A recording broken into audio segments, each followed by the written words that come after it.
have a lot of questions here. And the first one, I think you kind of answered a little bit, but do traditional media companies have any chance of surviving?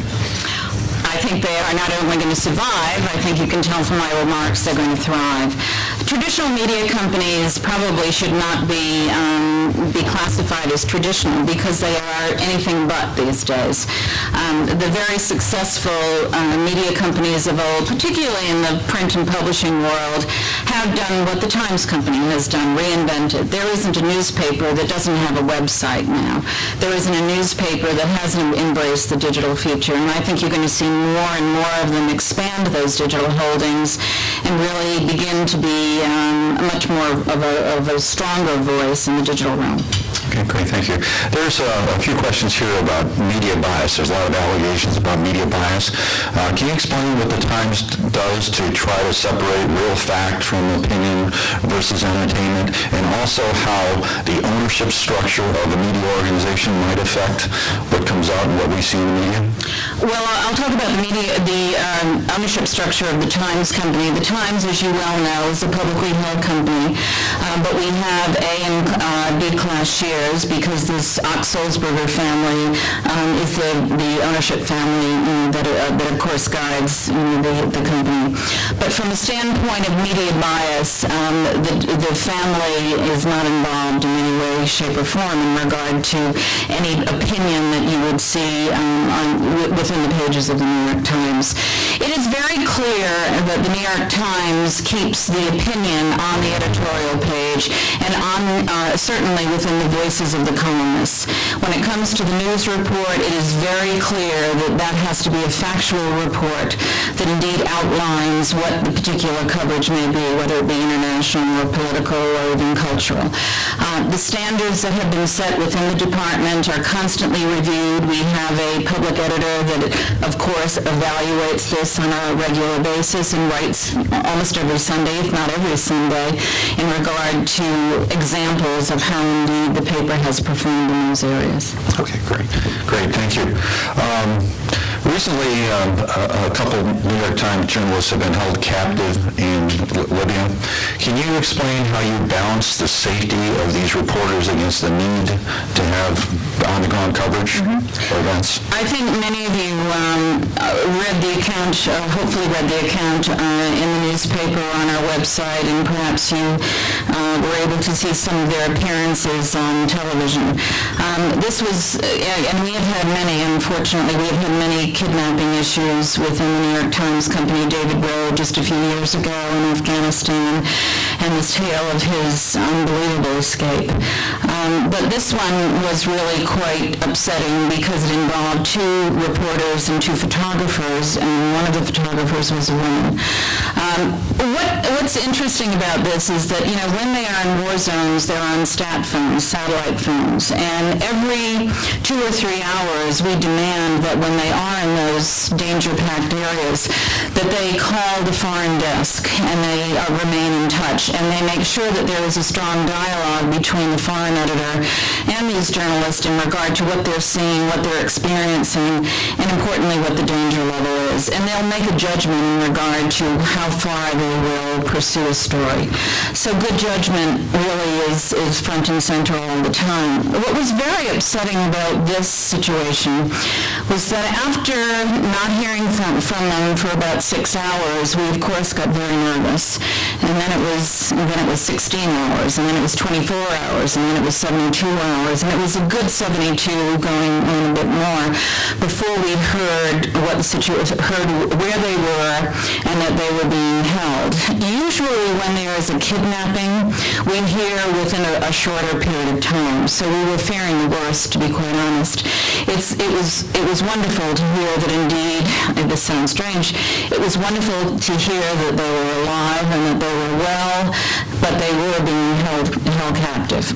They were moved to Tripoli at that point, and then we arranged, as I think many of you know from the account, we arranged for the Turkish ambassador to help us get them released, which they were released. But the treatment was extremely difficult.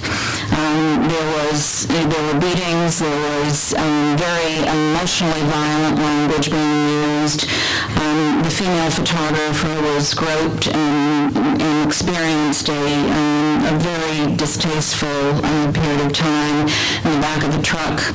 What you did find in speaking, though, after they were released and they were brought back to the United States and addressed the newsroom to thunderous applause, you realized that the four of them remained in lockstep with one another and so supportive of one another.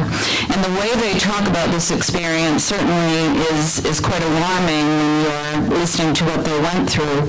But you also realize that these are truly great journalists, and they are so committed to their craft and so committed to making sure you know what is happening in the world.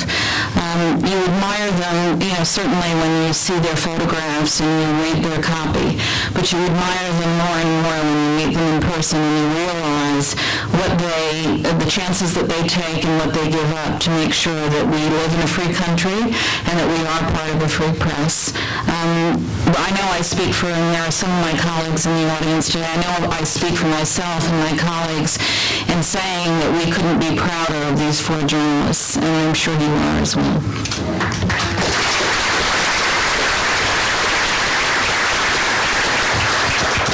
Janet, due to economic pressures, many news organizations are not sending as many journalists over to various conflicts and the like.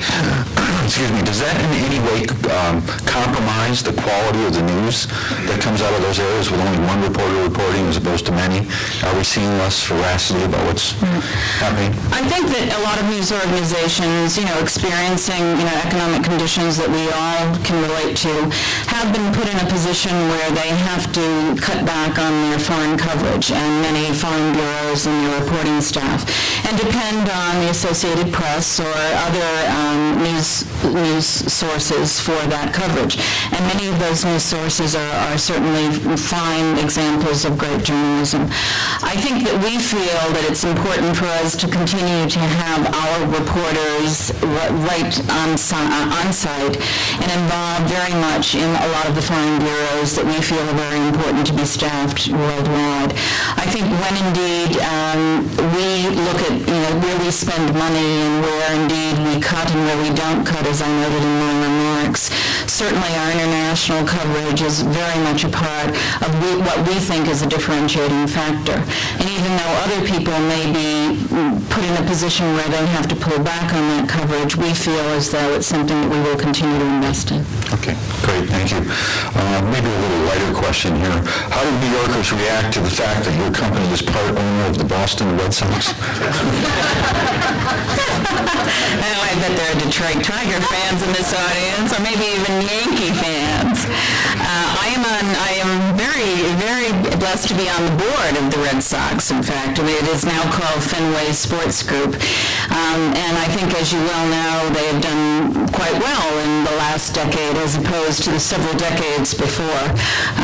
But they were purchased, or the portion that we own of the Red Sox was purchased primarily because it was, needless to say, we have a major metropolitan newspaper called the Boston Globe that received great signage and certainly promotion with that purchase. But we purchased it also because as part of Fenway Sports Group, there is a very strong powerhouse regional sports network called NESN, New England Sports Network. And we wanted our sports writers, a very strong sports franchise at the Boston Globe, to get more visibility in that marketplace. So that was the thinking behind buying into the Red Sox. We just happened to get very lucky and win 2 World Series. And now we also own a soccer team in Liverpool, England. So it has been certainly a very successful acquisition, one that we enjoy, and one that indeed I think certainly can be commended in regard to how the operation has been managed. So I take it that New Yorkers really like that you're bringing us to the Boston Red Sox? Well, if you were to take account in regard to the New York Times when people are walking through the door at the headquarters on 8th Avenue, I'm not sure whether or not you'd get many other Red Sox fans other than myself. But your company sold off its TV stations a few years ago. Looking back, has focusing on print and the web paid off? Was it the right decision? Well, I will say that we did sell our TV stations at the height of the market, so it was the right decision from